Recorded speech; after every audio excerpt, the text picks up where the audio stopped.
요한복음 15장 9절부터 17절 말씀입니다.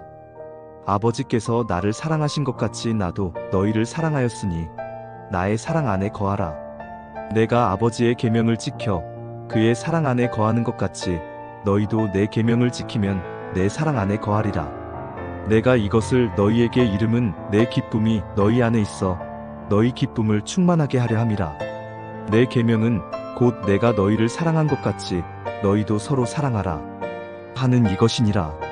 사람이 친구를 위하여 자기 목숨을 버리면 이보다 더 큰 사랑이 없나니 너희는 내가 명하는 대로 행하면 곧 나의 친구라.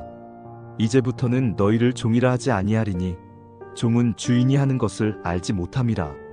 너희를 친구라 하였노니 내가 내 아버지께 들은 것을 다 너희에게 알게 하였음이라. 너희가 나를 택한 것이 아니요 내가 너희를 택하여 세웠나니 이는 너희로 가서 열매를 맺게 하고 또 너희 열매가 항상 있게 하여 내 이름으로 아버지께 무엇을 구하든지 다 받게 하려 함이라. 내가 이것을 너희에게 명함은 너희로 서로 사랑하게 하려 함이라. 아멘. 네, 샬롬. 오늘도 말씀 앞에 나오신 여러분들을 축복합니다. 많은 사람들이 이런 말을 하곤 합니다. 사랑받고 자란 사람은 사랑받고 자란 티가 난다. 사랑을 받은 만큼 사랑할 줄 알기 때문일 것입니다. 여러분들은 사랑할 줄 아는 자들로 살아가고 계십니까? 우리도 예수님의 사랑을 받은 자들로 그런 사랑받은 티를 내는 그래서 사랑할 줄 아는 자들로 살아가기를 원합니다. 오늘 함께 나눌 15장 말씀도 앞선 말씀들에 이어서 계속해서 사랑에 관한 말씀을 하고 계십니다. 13장에서 서로 사랑하라 말씀하시고 14장에서 계명을 지키는 것이 예수님을 사랑하는 것이다 말씀하신 말씀들을 15장에서 다시 반복하며 조금 더 구체적으로 말씀하고 계신데요. 예수님께서는 우리에게 서로 사랑하라 말씀하셨습니다. 그래서 여러분 우리가 계속 말씀에서 되돌아보듯이 우리는 스스로 우리 안에 사랑이 얼마나 없는지를 잘 압니다. 저 역시 늘 사랑 없음에 대한 회개와 또 스스로에 대한 어떤 탄식을 많이 하는데요. 그래서 예수님께서는 먼저 우리에게 이렇게 말씀하십니다. 9절, 나의 사랑 안에 거하라. 사랑을 행할 능력이 없는 우리는 아무리 사랑을 하려고 해도 늘 실패하고 말죠. 늘 우리의 이기심이 앞서기 때문에. 그래서 우리는 먼저 예수님의 사랑 안에 거하며 그 사랑을 우리 안에 채우는 것이 중요합니다. 메마른 붓이 어떻게 스스로 물을 짜내어 그림을 그릴 수 있겠습니까?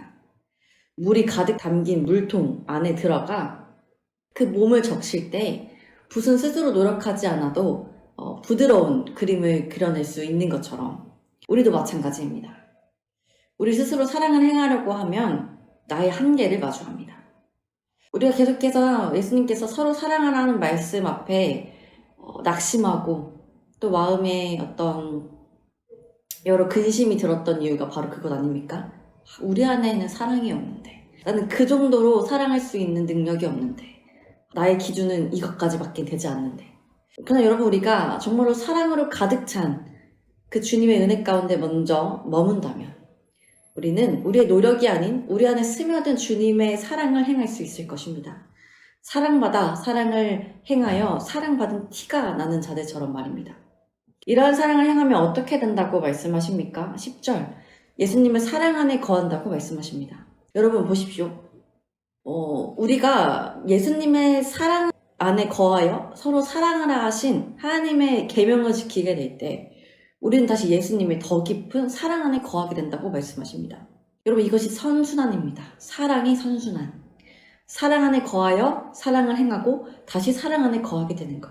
그래서 11절, 우리에게 이것을 이루는 것은 예수님의 기쁨이 우리 안에 충만하게 하려 합니다 라고 말씀하십니다. 여러분, 사랑의 행함 속에 어떠한 슬픔과 분노와 시기가 있겠습니까? 우리가 사랑하며 웃음이 끊이지 않는 것처럼 예수님의 사랑을 맛보아 행하는 자들에게도 역시 그 사랑의 기쁨으로 인한 행복이 넘치게 될 뿐입니다. 예수님의 사랑 안에 거하며 그 사랑을 행할 때 우리는 기쁨으로 어떤 사랑까지 나아갈 수 있다고 말씀하십니까? 13절, 친구를 위해 자기를 목숨을 버리는 사랑까지 나아갈 수 있다 말씀하십니다. 이 사랑은 예수님이 먼저 우리에게 보여주신 사랑입니다. 우리를 위해 기꺼이 자신의 목숨까지도 내놓으신 그 사랑. 그 사랑이 가장 큰 사랑이라 말씀하십니다. 우리도 이런 사랑이 가능할까요? 아무리 우리가 예수님의 사랑 안에 거한다고 해도, 근데 우리는 다른 사람을 위해 시간과 물질, 우리의 마음을 쏟아붓는 것이 너무나도 어려운 일이라 생각을 합니다. 나의 가족을 위해서는 그럴 수 있지만 가족이 아닌 다른 지체들 혹은 나를 힘들게 하는 사람들을 위해 목숨을 버려 사랑하는 일은 너무나도 힘든 일인 것 같다는 마음이 들죠. 그러나 예수님께서는 우리도 그러한 능력이 있다고 말씀하십니다. 그 일을 위해 먼저 예수님은 우리를 종이라 말씀하지 않고 친구라 말씀하신다고 말씀하세요. 15절 말씀을 보니 종은 그 주인이 하는 것을 알지 못한다 말씀하시면서 그 종은 그 주인이 시키는 일만 할 뿐 그 행함의 목적도 알지 못하고 그럴 만한 능력도 없다 말씀하십니다. 그래서 예수님은 우리를 종이라 부르시지 않는데요. 우리를 예수님의 친구라 부르신다 말씀하십니다. 여러분, 친구가 무엇입니까? 친구는 서로의 관계가 동등한 것을 전제로 합니다. 그런데 우리가 어떻게 예수님과 동등할 수 있겠어요? 우리에게는 그럴 만한 자격도 능력도 없습니다.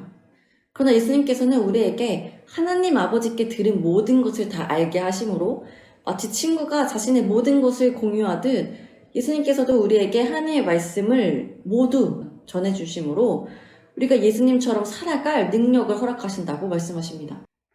여러분, 그러나 이 친구의 관계가 우리에게 더 특별한 이유가 있습니다.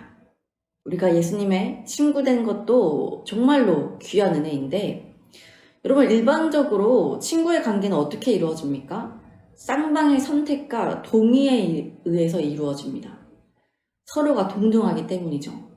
하지만 신이신 예수님과 우리는 서로 비대칭적인 관계에 있습니다. 이러한 비대칭적인 관계 속에서 우리는 감히 피조물로 예수님의 친구라 말할 수도 없고 예수님께 먼저 친구가 되주십사 부탁할 수도 없습니다. 그저 종의 관계로만 나아갈 수밖에 없죠. 하지만 16절 예수님께서 이렇게 말씀하십니다. 너희가 나를 택한 것이 아니요 내가 너희를 택하여 세웠나니 이는 너희로 가서 열매를 맺게 하고 또 너희 열매가 항상 있게 하여 내 이름으로 아버지께 무엇을 구하든지 다 받게 하려 함이라. 여러분, 예수님이 우리를 먼저 불러주셨다 말씀하십니다. 이것이 은혜입니다. 우리는 우리와 다르고 우리가 보기에 부족하고 우리에게 유익이 없어 보이는 자들을 가까이 하지 않습니다. 그들을 사랑하려 하지 않아요. 그러나 예수님께서는 죄인인 우리를, 연약한 우리를 먼저 불러주셨습니다. 그리고 우리를 부끄러워하지 않으시고 당신의 친구라 말씀하십니다. 더 나아가 무엇이라 말씀하십니까? 그 예수님의 이름을 우리가 하나님께 말할 때마다 우리 역시 예수님과 같이 하나님께 무엇인지 받으며 항상 열매를 맺게 하신다 말씀하십니다. 여러분, 마치 이것은 이런 것입니다. 부모가 없는 우리를 예수님께서 당신의 친구로 부르시고 이제는 당신의 아버지를 우리에게도 소개하시며 아버지라 부르라 말씀하시는 것입니다. 이것은 친구의 관계를 넘어선 우리를 양자 삼으시는 은혜라고 할 수 있습니다. 9절부터 우리를 예수님의 사랑 안에 거하게 하시고 사랑을 행하게 하시며 우리에게 기쁨을 주신 예수님께서 또한 우리를 친구 삼으시고 우리를 택하여 하나님의 양자 삼으신 이유가 무엇일까요? 17절 내가 이것을 너에게 명함은 너희로 서로 사랑하게 하려 함이라. 여러분, 결국 사랑 때문입니다. 이 모든 은혜들, 우리가 정말 값없이 받은 이런 은혜와 사랑, 이 모든 것들을 우리에게 부어주시는 목적은 우리가 사랑하며 살기 원하시기 때문입니다. 친구의 관계가 삭막해지고 부모와 자식의 관계가 삭막해지고 형제들끼리의 관계가 삭막해지고 직장과 학교 안에서의 관계가 삭막해지고 나아가 교회 안 지체들끼리의 관계가 삭막해져가는 이때에 예수님께서는 우리에게 말씀하십니다. 서로 사랑하라. 사랑하는 여러분, 우리가 예수님의 사랑 안에 거하는 이유도 그분의 친구라는 가분한 호칭을 받는 이유도 예수 그리스도의 택하심을 입은 이유도 하나님의 양자가 된 이유도 단 하나입니다. 내가 너희를 사랑한 것 같이 너희도 서로 사랑하라. 우리에게 말씀하시는 그 하나님의 계명을 지키기 위함인 줄 믿습니다. 그렇게 그리스도인들에게 사랑의 실천은 신앙과 분리될 수 없는 일입니다. 아무리 예배를 잘 드리고 기도를 많이 하고 하나님을 위해 진로를 선택하며 신앙적 열심을 낸다고 해도 다른 이들을 사랑하지 않으면 아무 의미가 없는 것입니다. 여러분, 종교적 열심보다 사랑하는 자가 됩시다. 개인적이고 이기적인 신앙에서 벗어납시다. 교회를 사랑하고 지체를 사랑하고 우리가 있는 그 모든 곳에서 나보다 남을 더 낮게 여기며 나의 유익보다 다른 이들의 유익을 위해 살아가는 그렇게 예수님의 친구에 합당한 모습으로 사랑하며 사는 자들이 우리 모두가 되기를 간절히 소망합니다. 함께 기도합시다. 오늘도 말씀으로 하루를 시작하게 하시니 감사합니다. 주님, 오늘 말씀에서는 주님께서 우리에게 부어주시는 그 사랑의 이유와 목적을 깨달았습니다. 서로 사랑하는 것. 이기주의와 탐욕들로 얼룩져 사랑이 사라져가는 이 시대에 어느새부터 우리도 사랑을 행하지 않는 자들이 되어가고 있습니다. 남을 위해 헌신하고 섬기는 일보다 나를 위해 사는 것이 익숙해져가고 우리의 신앙의 모습도 점점 개인적으로 변해가고 있습니다. 이런 부끄러운 모습을 감추기 위해 우리는 늘 사랑할 능력이 없다 핑계대며 말하지만 우리는 이미 가분한 예수님의 사랑을 받고 있는 자들임을 말씀을 통해 다시 한번 깨달았습니다. 피조물인 우리를, 죄인인 우리를 친구라 부르시기에 부끄러워하지 않으시고 친구를 위해 그 목숨까지 내어주신 그 큰 사랑을 우리가 어떻게 모른다 할 수 있습니까? 우리가 어찌 사랑을 모른다 말하며 우리 안에 그런 사랑이 없다 말할 수 있겠습니까? 주님, 사랑받은 자들은 사랑받은 티가 난다고 말하는 세상의 말처럼 주님, 우리는 더 없는 주님의 사랑을 받은 자들로 사랑받은 자의 모습으로 살아가게 하여 주옵소서. 우리가 메마를 때 주님의 사랑 안에 더욱 거하게 하시고 그 사랑에 힘입어 또다시 사랑할 수 있는 우리 모두가 되기를 간절히 소망합니다. 오늘 하루 우리의 삶이 서로를 사랑하며 더욱더 사랑을 전하는 삶이 되어 예수님의 친구로 부끄러움 없는 자들의 모습이 되기를 소망하며 귀하신 이름 예수님의 이름으로 기도드립니다. 아멘.